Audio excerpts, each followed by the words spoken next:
પહેલો ક્વેશ્ચન છે કે શ્રી ઝારીજી પર લાલ વસ્ત્ર કેમ ઢાંકવામાં આવે છે?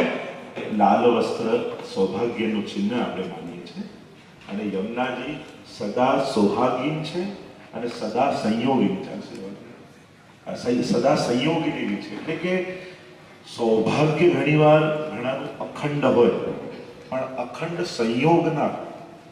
તમે સદા એની સાથે ના હોય, સૌભાગ્યશાળી હો, પણ યમુનાજીમાં બંને વસ્તુ છે.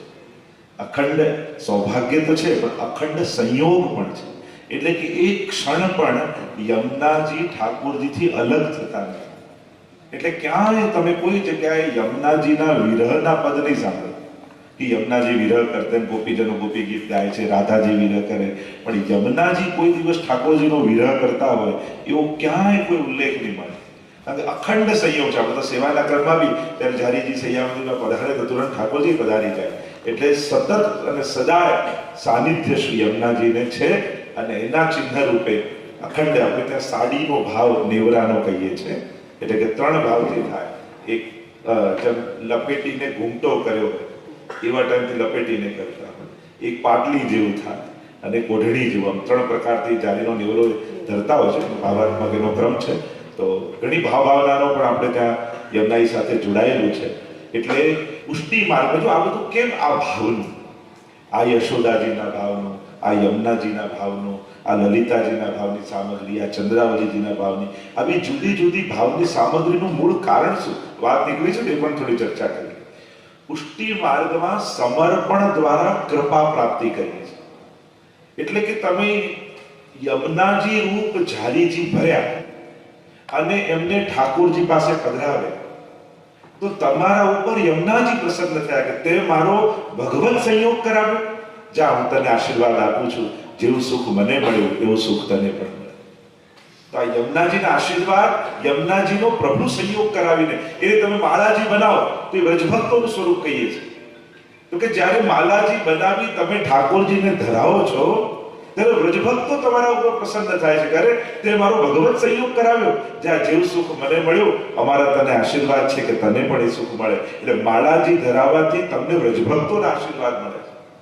એમ લલિતાજીના ભાવની, ચંદ્રાવલીજીના ભાવની, વિશાખાજીના ભાવની, સ્વામીજીના આ જુદી જુદી ભાવની સામગ્રી, વસ્ત્રના રંગ, શૃંગારના પ્રકાર, આ જુદા જુદા ચારે યુથના ભાવથી થાય. એટલે કે એ જ્યારે તમે પ્રભુને ધરાવો ત્યારે એ ગોપીજનના તમે આશીર્વાદ પ્રાપ્ત કરો છો. કારણ કે પુષ્ટિ ભક્તિમાં, કૃષ્ણ ભક્તિમાં સીધી કૃષ્ણ કૃપા થતી નથી. પહેલા પ્રભુના લીલા પરિકરની કૃપા થાય અને પછી ઠાકોરજી કૃપા કરે છે. એટલે સૌથી પહેલા આપણે વ્રજભક્તોના આશીર્વાદ પામીએ, પછી ઠાકોરજી આપણા પર કૃપા કરે. તો આ રીતે વિવિધ ભાવની સામગ્રી, વસ્ત્ર, શૃંગાર પ્રભુને અંગીકાર કરાવી તમે વ્રજભક્તોના આશીર્વાદ મેળવો છો. મૂળ એ ભાવના છે. કારણ કે આપણા પુષ્ટિ માર્ગને સમજવા માટે અહીંયા રીઝન્સ નથી, અહીંયા ઇમોશન્સ છે. બીજા મર્યાદામાં આરતીનું આ કારણ, માળાનું આ કારણ, પૂજાનું આ, દરેકમાં રીઝન ગોતી. અહીંયા રીઝન નથી. આ પ્રેમનો માર્ગ છે ને એટલે અહીંયા ઇમોશન્સ છે, ભાવનાઓ છે. એટલે કે આ કરી તમે એ ઇમોશનને પ્રાપ્ત કરો છો, તમે એ ભાવનાને પ્રાપ્ત કરો છો કે યમુનાજીની સેવા કરી મેં યમુનાજીનો ભાવ હૃદયમાં ધારણ કર્યો, મેં ચંદ્રાવલીજી રૂપ સેવા કરી મેં ચંદ્રાવલીજીનો ભાવ હૃદયમાં ધારણ કર્યો. એટલે કૃષ્ણ ભક્તિમાં રીઝન ગોતવા ન જતા ઇમોશન મેળવવા જતા કે આપણે ઇમોશન્સથી સભર થઈએ, ભાવ ભાવનાથી સભર થઈએ તો આપણી સેવા ફલાત્મક અને રસાત્મક બને. આ કારણ આપણે ત્યાં છે. એટલે દરેકનો જુદો જુદો ભાવ છે. બીજા આગળના ક્વેશ્ચન ઉપર થોડુંક હું બોલીશ કે કાલે આપણે સેવાના અલગ અલગ પ્રકાર જોયા અને પુસ્તાવેલા અને રમતા ઠાકોરજી અને ચિત્રાજી વિશે જાણ્યું. જેને લગતો એક ક્વેશ્ચન મારી પાસે આવ્યો છે. પુસ્તાવેલા ઠાકોરજી અને રમતા ઠાકોરજીને એક જ સ્થાન પર આજુબાજુમાં બિરાજમાન કરાવાય કે ના કરાવાય? એટલે આપણે ત્યાં વિધાન એ છે, પુષ્ટિ માર્ગની પરંપરા અને પ્રણાલિકા એ છે. સૌથી પહેલા તો કાલે જે મેં સેવાક્રમ સમજાવ્યો એ કમ્પ્લીટ થોડો સેવાક્રમનો હવેલીનો નથી. બાકી ઘણા એમ કે અમારે તો અડધો કલાક જ અમને દિવસમાં મળે છે, તો અડધો કલાકમાં અષ્ટયામની ભાવના કરે. કલાક મળે તો કલાકમાં અષ્ટયામની. અષ્ટયામ એટલે આખો દિવસ સેવા કરો. એ તો જે કરી શકતા હોય ને ધન્ય છે, સૌભાગ્યશાળી છે. પણ આપણી પાસે જેટલો સમય હોય એટલા જ સમયમાં અષ્ટયામની ભાવના કરવાની. એટલે કાલે જે મેં વાત કરી આખા દિવસની સેવાનો નહોતું કહેતો. તમારે જે કલાકનો સમય છે એ કલાકમાં આવા લીલા સર્વા ક્રમાગતા ક્રમ પ્રમાણે ભાવના કરવી અને સાવ ના જ કરી શકતા હો તો 3 ટાળી પાડી ઠાકોરજીને જગાવો, ગુંજામાળા ધરો, ચંદ્રિકા મસ્તક પર ધરો, મિશ્રી કટોરી સુકોમ્યો ભોગ ધરો અને તમે જે પાઠ કરી શકતા હો યમનાષ્ટક, કૃષ્ણાશ્રય, સર્વોત્તમ, મધુરાષ્ટક આટલા પાઠ કરી ઠાકોરજીને પોડાવી દો. આટલું પણ સેવા કરી શકાય. એટલે અને એક વસ્તુ વિશેષ રૂપે ધ્યાન રાખવી, સેવામાં ક્યારે પણ સરખામણી કરવી નહીં ને જોખવાની કે સખડી વાળા મોટા અને સખડી વાળા નાના અને દૂધઘર વાળા એનાથી નાના, મિશ્રી વાળા આ તો બધા મિશ્રી વાળા ઘણા વાર તો લોકો સખડી ધરતા મિશ્રી વાળા સાવ નાના ગણે. ક્યારે પણ લૌકિક બુદ્ધિ અલૌકિક કાર્યોમાં વાપરવી નહીં. મિશ્રી ધરે છે એ પણ મોટો જ છે, અનસકડી ધરે છે એ પણ મોટો જ છે. આ તો આપણું સમર્પણ છે. એનાથી ભગવાન નાના મોટા નથી થઈ જતા. એટલે ક્યારે પણ વધારે સેવા કરતા હોય એમણે ઓછી સેવા કરનારને નાનો નહીં ગણો.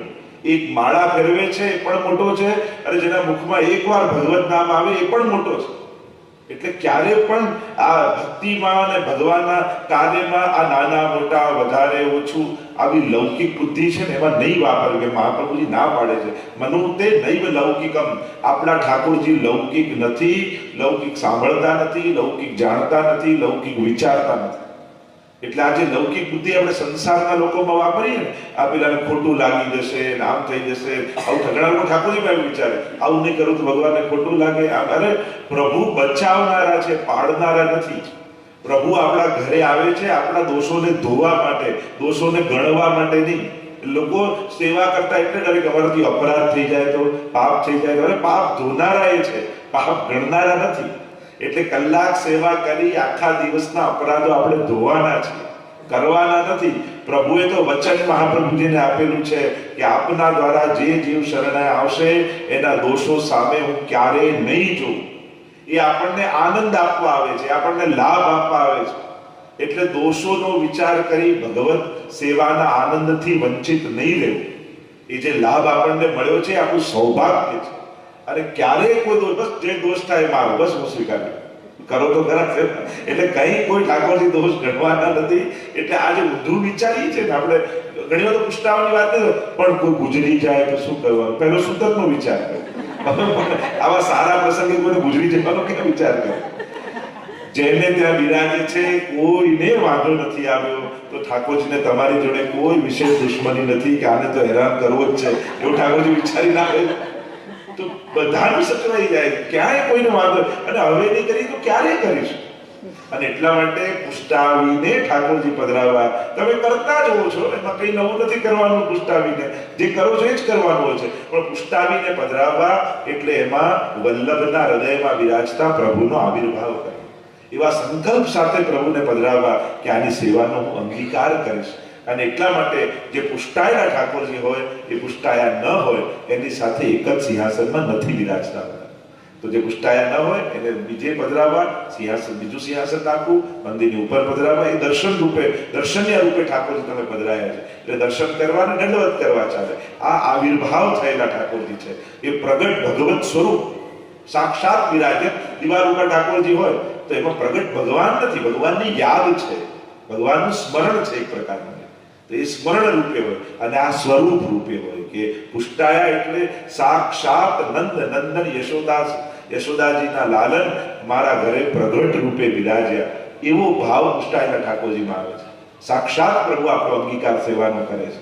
અને એટલા માટે આપણે ત્યાં વિવેક છે. પુષ્ટાયેલા ઠાકોરજી પુષ્ટાયા ન હોય એની સાથે એક સિંહાસનમાં નથી વિરાજતા, એ બીજે વિરાજતા હોય છે. અને એટલા માટે એ પ્રકારે પુષ્ટાયેલા ઠાકોરજીનો આદર જાળવવો જોઈએ. ગઈકાલના સેવા શિબિરમાં સામગ્રીનું પણ આપણે સરસ સાંભળ્યું. એને લગતો એક ક્વેશ્ચન મારી પાસે આવ્યો છે.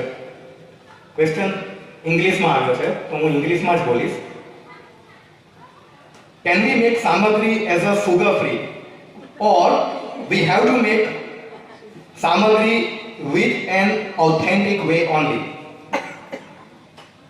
સામગ્રી સુગર ફ્રી બની શકે છે કે પછી એમાં સાકર કે મીઠાશ નાખીએ તો જ સામગ્રી કહેવાય, કે પછી એને કોઈ અલગ રીત છે? બંને વસ્તુ છે. જો આપણે સંસારમાં રહીએ છીએ, આપણા દેહધર્મ પણ લાગેલા છે, આપણી અવસ્થા પણ લાગેલી છે અને પ્રભુના સુખનો પણ વિચાર છે. તો વ્યવહારિક જગતમાં એવું કરી શકાય કે બને તો પ્રભુ માટે 2 નંગ ખાંડવાળા કરી લેવા અને બીજા બધા જે છે એ ઠાકોરને સમર્પિત કરી અને એ રીતે કરવું. કે આપણે ઠાકોરજી તો મીઠી ખીર જો ભાવે લાલ કો મીઠી કીર્તનવાળા જાણે છે અને બુરો અધિક મિલાલ.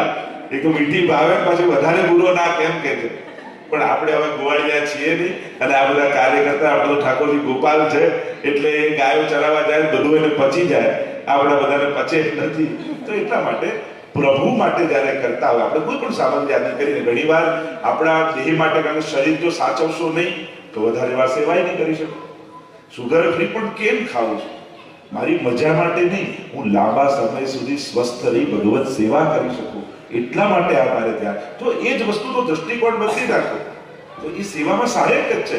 તમારે શરીર પણ સાચવવું જોઈએ. ઘણીવાર વડીલ વૈષ્ણવને ઘણીવાર લોકો એટલા ભૂખ્યા રહીને એક અન્નનો દાણો ન લે, એ તબિયત બગડી જાય, દવા લેવાનો ટાઈમ આવે, ના સેવા પૂરી થાય પછી દવા લઈ અને સાવ તબિયત પેલી થઈ જાય. તો એવો અઠાગ્રહ કે અત્યાગ્રહ કોઈ વસ્તુનો નહીં કરે. મહાપ્રભુજી તો ના પાડે છે કે અત્યાગ્રહ પ્રવેશે પર પીડાદી સંભવે સેવા કર્તવ્ય. કે ભગવાન કરતા કોઈ વસ્તુનો યા મારા નિયમનો અત્યાગ્રહ થઈ જાય તો સેવા છોડી દો.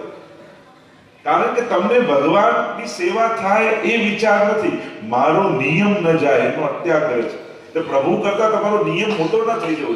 પર પીડાની સંભવે, તમારી સેવા બીજાને પીડા આપવા લાગે સેવા છોડી દો. તમારો આનંદ છે, બીજાને તકલીફ આપવા માટે નથી, દુઃખ આપવા માટે નથી સેવા. મહાપ્રભુ તો બહુ પ્રેક્ટિકલ છે અને મહાપ્રભુ તો સ્પષ્ટ આજ્ઞા કરે છે સ્વધર્મા ચરણમ શક્ત્યા વિધર્માશ્ચ નિવર્તનમ. શક્તિ પ્રમાણે સ્વધર્મ કરો, વિધર્મ નહીં કરો. કે તમારી જે શક્તિ છે, તમે જે દેશમાં રહો છો, તમે જે માહોલમાં રહો છો, તમારી જે ઉંમર છે, તમારું જેટલું ઘર છે, એટલે જ આપણે ત્યાં શબ્દ શું છે મેડ. મેડ એટલે ઘરનું આંગણું. તો તમારું 100 મીટરનું ઘર છે કે આટલા 2 રૂમમાં તમારે રહેવાનું છે. હવે અપરસનો વિચાર કરીને સેવાથી દૂર જતા રહો એ તો ખોટું કહેવાય. સેવા માટે છે બધું. તો એ 2 રૂમના ઘરમાં કઈ રીતે અપરસ પાડીને સેવા કરવી તેનો વિચાર. મહાપ્રભુજી ખુલ્લા ચરણારવિંદથી આખા ભારતની પરિક્રમા કરતા, નવનીતલાલ સાથે બિરાજતા. વિચાર કરો કઈ રીતે, કેવી અપરસને કઈ રીતે રહેતા હશે તે. ઘરે નતું. મહાપ્રભુ પૃથ્વી પ્રદક્ષિણા કરે, ઝાડ નીચે કામ કરતા. આપણે વિચારીએ કે ના સોનાની જારી હોય, આ હોય, સિંહાસન હોય, પેલું હોય તો જ સેવા કરે. ના, સેવા તમે હો તો થાય, કોઈ વસ્તુથી ના થાય. પ્રભુને વસ્તુ નથી જોઈતી, પ્રભુને તમારી જરૂર છે. કે તું સામે બેઠો છો કે નહીં, બસ એ મારી સેવા છે. એટલે ઇમ્પોર્ટન્ટ વસ્તુ નથી, ઇમ્પોર્ટન્ટ તમે છો સેવા. આપણે સગવડતાને મહત્વ સમજી કે પ્રભુ માટે બધી સગવડતા હોય તો જ ઠાકોરની રાજી થાય. હું હોઉં કે નહીં ના, એ બધું જ ગોલોકધામમાં હતું છતાં છોડીને તમારા ઘરે એટલે આવ્યા કે ગોલોકધામમાં તમે નહોતા અને તમારા હાથની સેવા લેવી. એટલે પ્રભુ એક વસ્તુ બધા યાદ રાખી, મારા માટે મારા ઘરે આવ્યા છે. એ મારી વ્યવસ્થા કે સગવડતા માટે નહીં. અને એટલા માટે પ્રભુને જે ભાવે છે એ મહત્વનું છે. અને તમારો સેવા પ્રકાર યા તમારી દિનચર્યા જેવી છે, તમારા ઠાકોરજી છે ને તમારા ઠાકોરજી છે તે તમારા પ્રમાણે રહે. તમારા ઘરમાં જેવી વ્યવસ્થા, જેવી શક્તિ તમારી, એટલે બીજાની વધારે શક્તિ હોય એને જોઈને તમારે ખેંચાઈને ઉદ્ધાર કરીને એને વધારે કરવા જાઓ તો કાંઈ ઠાકોરજી રાજી થવાના નથી. જેમ નાનું બાળક હોય તમારું, એની આગળ લતા મંગેશકરની સીડી વગાડો તો એ રડતું રહેશે, પણ 2 સુર ગાતી હોય ને માં, એનો અવાજ સાંભળીને શાંત થઈ. તો આ ઠાકોરજી તમારા છે, તમારાથી રાજી છે. અને એક વસ્તુ સૂત્ર જીવનમાં યાદ રાખો, આપણી અનઆવડત એ આપણી અયોગ્યતા નથી થઈ જતી. આપણી અસમર્થતા એ આપણી અયોગ્યતા નથી ભક્તિ માટે. બધા બધી વસ્તુ માટે કેપેબલ ના હોય, બધા ગાઈ ના શકતા હોય, બધા સારું બનાવી ના શકતા હોય, બધાને કોઈને સારા શૃંગાર કરતા નાય આવડતું હોય. એનો અર્થ એ નથી થતો કે તમે સેવા કરવા અયોગ્ય થઈ ગયા. જરાય તમારી અયોગ્યતા નથી, અસમર્થતા તમારી. અને એટલા માટે ક્યારેક એવું થાય કે આપણને જ્યારે રોગ થયો હોય એ આપણે ન થાય એના માટે સાવધાની રાખતા હોઈએ તો પ્રભુ માટે 2 વસ્તુ આપણે એવી બનાવીને એ આગળ થાળીમાં પધરાવીએ. બાકી બધું સન્મુખ જરૂર કરો જે બી હોય, કારણ કે આપણે સમર્પણ કર્યું છે કે જે અસમર્પિત વસ્તુ નામ તસ્માદ વર્જનમ આચરે, બધું દૂર પધરાવું ખરા, પણ સન્મુખમાં આ કરો. પ્રભુની દ્રષ્ટિથી પણ પ્રસાદી થાય. કોઈ વસ્તુ યા પ્રસાદી ભેળવી દેવાથી પણ પ્રસાદી થાય. જેમ બધું ધરીને આપણે ન લઈ શકતા હોઈએ તો પ્રસાદી કઈ રીતે લેવું? તો કે પ્રસાદી મિશ્રી જે ઠાકોરજીની હોય ધરેલી એ મિશ્રી બધામાં પધરાવી દઈએ, ઘણીવાર ચરણામૃત પધરાવી દઈએ. કાંઈ જ ના હોય તો પ્રસાદી વસ્તુમાં હાથ લગાવી અને પ્રસાદી વસ્તુને લગાડી તો તોય પ્રસાદી થઈ જાય. પ્રસાદી હાથ અને પ્રસાદીમાં લાગે તોય પ્રસાદી થાય. તો આ બધા ક્રમ છે. ક્યાંય ન હોય તો કંઠીને આપણે મનોમન ભોગ ધરીએ છીએ, પણ એક પ્રકાર છે આપણે મૂળ અસમર્પિતના ત્યાગની વાત છે. તો આ રીતે પણ સમર્પિત થાય. અને એટલા માટે આવો ક્રમ કરવો કે પ્રભુ માટે બે વસ્તુ કરી લેવી અને બાકી બધી વસ્તુ ભલે આપણા માટે પેલી રીતે કરી અને સિદ્ધ કર. દરેકમાં વિવેક પૂર્વક રસ્તો કાઢો. અહીંયા કોઈ વસ્તુનો અઠાગ્રહ કે દુરાગ્રહ નથી. અહીંયા એ છે બસ તમે ઠાકોરજીથી દૂર ન થાવ એનો વિવેક છે. પ્રભુને એ નહીં ગમે. શુગર ફ્રી ધરશો તો કદાચ ફીકું ખાઈ લેશે, ખાંડ વગર, પણ તમે દૂર થશો ને એ ઠાકોરજીને નહીં ગમે. અને એટલા માટે તમે વધારે મહત્વના છો આ બધી વિધિ વિધાન કરતા ઠાકોરજી માટે. અને એટલા માટે પોતાની જાતની મહત્તા સમજો કે પ્રભુ મારે કારણે છે, મારાથી રાજી છે. બસ આ વિચાર થશે ને, મારા હાથમાં ઠાકોરજીને બહુ ગમે છે, બસ તમારાથી પસંદ છે, એટલે આ રીતે વિવેક કાઢી લેવો. આગળનો ક્વેશ્ચન છે સેવાને લગતો થોડો, કે શ્રી ઠાકોરજીને ઊનના વસ્ત્રો ધરાવી શકાય કે નહીં? હા, એટલે કાલે મેં બતાવ્યું હતું, કારણ કે ઊન આપણે ત્યાં ઠાકોરજીને જેમ વાળ રૂપ કહેવાય એટલે એ ઠાકોરજી નથી ધરતા. આ થોડો ક્વેશ્ચન એવો છે આપ શ્રી કે મને પણ ક્યારેક એમાં એક વસ્તુ કહે છે, ઠંડી બહુ અહીંયા હોય એટલે લોકો પૂછતા હોય કારણ તો આપણે ત્યાં આત્મસુખના વાગા આવે છે. એટલે આત્મસુખનો વાગો કયો કહેવાય? જ્યારે શીતકાલ આવે બ્રજમાં, ભારતમાં, તો એક અંદર રૂઈ ભરેલો વાગો બનાવવાનો. ગદ્દર જુદું, પરગુલ જુદું, પણ અંદર અને ઉપર શ્યામ રંગનું કપડું હોય, એમાં પાતળું. તો સૌથી પહેલા એ લાલચને ધરાવે, પછી જે રીતના વાઘા હોય એ ધરાવવામાં આવે. અને તમે અહીંયા ઇનર નથી પહેરતા જેમ આપણે પહેરીએ છીએ, એ ઇનર ટાઈપે એવું આ રૂઈ ભરેલું હોય, પાતળી રૂઈ, એમાં એટલે આત્મસુખનો વાગો કહેવાય. પછી વાઘા હોય અને પછી એના ઉપર ફરગુલા, જે રૂઈથી ભરેલું રાઉન્ડ પેલું હોય એને ફરગુલ કહેવાય. તો જ્યારે શીતકાલ બહુ વધારે હોય ત્યારે આ રીતે ઠાકોરજીને ધરવું જોઈએ, આત્મસુખનો વાગો, પણ ઊંધો નથી. આગળનો ક્વેશ્ચન છે કે આપણી પાસે ઠાકોરજીના જૂના વસ્ત્રો અને શૃંગાર પડ્યા હોય અને ધરાવતા ના હોઈએ તો એનું શું કરવું જોઈએ? એટલે જેમ પહેલા આપણે જલમાં અને પધરાવતા, અહીંયા તો પોસિબલ નથી, ત્યારે એવું કાંઈ બી હોય તો બને તો ઘરની પાછળ કોઈ ક્યારો હોય તો એમાં ખોદી અને એના પછી એમાં જમીનમાં પધરાવી દેવું. કારણ કે જો આપણે કંઈ ઉપયોગ ના કરી શકતા હોય તો આ રીતેનો વિનિયોગ. ઘણી વાર ઠાકોરના ચિત્રજી આવે, ઘણી બધી એવી વસ્તુ હોય કે એને પછી શું કરવું આપણે, કારણ ડસ્ટબિનમાં અને ગમે ત્યાં પધરાઈ એવી બરાબર નહીં. તો ઘણી વાર એવું કરી શકાય કે તગારામાં જલ લઈને પહેલાં એમાં પધરાઈ દઈએ થોડું, એટલે એક દિવસ રહે તો થોડું પહેલાં થઈ જાય અને પછી ક્યારામાં કે એવું પધરાઈ દે, જમીનમાં પધરાઈ દઈએ. અને અહીંયા તો કોઈ જલ પ્રવાહ કે કરવું ના હોય તો ભારત માટે બરાબર નથી કે આપણે કોઈ વસ્તુ જલ પ્રવાહ કરીએ અને ત્યાં કોઈને પ્રદૂષણ જેવું આદિ લાગે, કારણ કે સંખ્યા વધી, વસ્તી વધી અને આ બધું ન કરી તો યમુનાજીમાં ઘણા તો યમુનાજીમાં જાય, લઈ જાય, એટલે હવે તો યમુનાજીમાં પધરાવતા નહીં, કારણ કે યમુનાજીમાં શુદ્ધતાની જરૂર છે. તો આ રીતે ક્યારામાં પધરાવી દઉં છું. હવે આગળનો ક્વેશ્ચન પણ આપણા કાલના શિબિરને લગતો જ છે અને આપશ્રીએ એક્સપ્લેન કરેલું છે, પણ છતાં પણ એકવાર હું જરાક બોલી જાઉં કે બે તુલસીની કંઠી કેમ ફેરવી જોઈએ, જેનો વિસ્તારથી આપશ્રીએ કાલના શિબિરમાં આપ્યો હતો કે એક કંઠી આપણે અષ્ટાક્ષર મંત્ર નામ નિવેદન લઈએ ત્યારની અને બીજી પંચાક્ષર મંત્ર ગદ્ય મંત્ર બ્રહ્મ સંબંધ લઈએ એની. છતાં આપશ્રીને વિનંતી કરું કે થોડુંક એના પર કંઈક પ્રકાશ પાડો તો સારું. એટલે જેમ પૂર્વમાં કહ્યું ને, ગઈકાલે પણ આપણે ચર્ચા કરી હતી, નવધા ભક્તિનો જે આપણી વાત છે, 7 પ્રકારની ભક્તિ અષ્ટાક્ષરની દીક્ષાથી આપણને નામ ગમે. પ્રભુ બે ફોર્મમાં છે, નામ અને રૂપ. તો અષ્ટાક્ષર મંત્ર લેવાથી ભગવત નામ લેવાનો આપણને અધિકાર મળે છે અને પંચાક્ષર દીક્ષા લેવાથી સ્વરૂપ સેવાનો અધિકાર મળે છે. એટલે આ બંને સ્વરૂપાત્મક નામ અને રૂપ બંનેની ભક્તિ થાય. એટલે વિરહમાં નામ સેવા છે અને સંયોગમાં સ્વરૂપ સેવા છે. તો આ બંને જેમ ગોપીજનો માટે કઈ સન્મુખ સેવા કરે છે અને પ્રભુ જ્યારે વનમાં પધારે, ગૃહે ગૃહે ગોપવધૂ કદંબા સર્વે મિલિત્વા સમવાપ્ય યોગમ પુણ્યાનિ નામાનિ પઠન્તિ નિત્યમ ગોવિંદ દામોદર માધવે ઘરે ઘરે ભેગી થાય અને પ્રભુ ત્યાં જે લીલા કરતા હોય એનું અવગાહન કરે. એટલે એ જ વ્રજની ભાવના આપણે ત્યાં બધી છે. એટલે નામ સેવા અને સ્વરૂપ સેવા. તો નામનો અધિકાર અષ્ટાક્ષરથી, સ્વરૂપ સેવાનો અધિકાર પંચાક્ષરથી. અને એટલા માટે આ બે પ્રકારની દીક્ષા, એટલે એની બે કંઠી આપણે ધારણ કરી છે.